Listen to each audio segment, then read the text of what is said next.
metiam aquelas pedras no fogo, pedras que tinham peso em média de 2 toneladas. E eles carregavam aquelas pedras para poder construir os monumentos de Faraó. Talvez na vida encontramos muitos profetas, homens que talvez são de Deus, escolhidos por Deus, estão nesse lugar, num lugar de luta, num lugar de tristeza, de angústia, num lugar de sofrimento.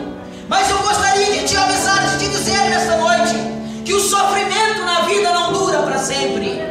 Porque Deus, Ele tem um propósito, Ele tem uma chama. Quando Ele coloca a chama que arde, você pode estar na olaria, pode estar trabalhando como escravo, mas Ele escuta a tua oração quando você clama. Ele te vê.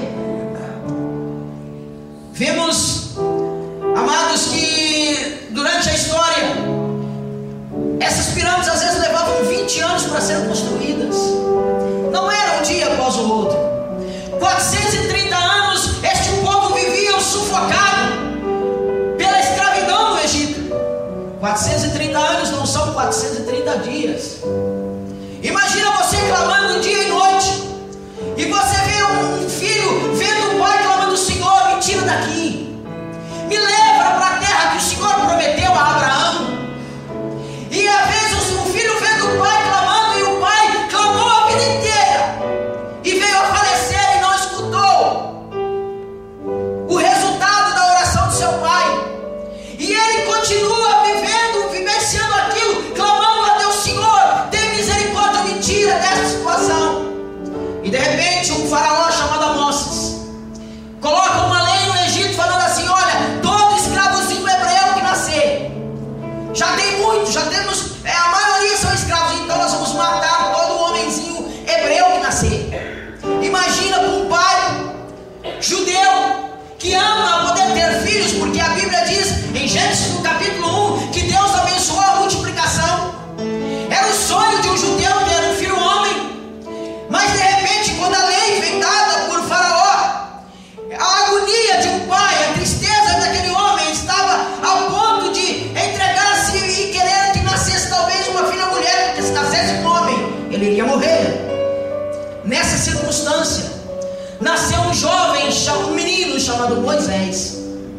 Amados, Faraó deu essa lei e ele falou assim: olha, se depois as parteiras começaram a não cumprir a ordem de Faraó, Deus abençoou as parteiras por causa disso. Amados, então o Faraó falou assim: olha, então vocês fazem o seguinte, lancem essas crianças no rio Nilo.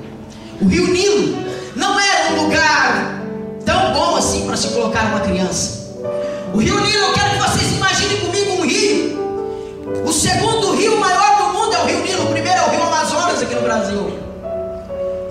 O rio Nilo, ele tem uma extensão de 6.700 quilômetros de rio. É um rio profundo, é um rio vasto. Nesse rio habitavam animais, crocodilos com 8 metros de tamanho. A Bíblia fala sobre leviatãs. Nesse rio, esses crocodilos não eram crocodilos pequenininhos, ele tinha 1 tonelada. Agora imagina você, um menininho, Moisés, nasceu, ele era da tribo de Levi.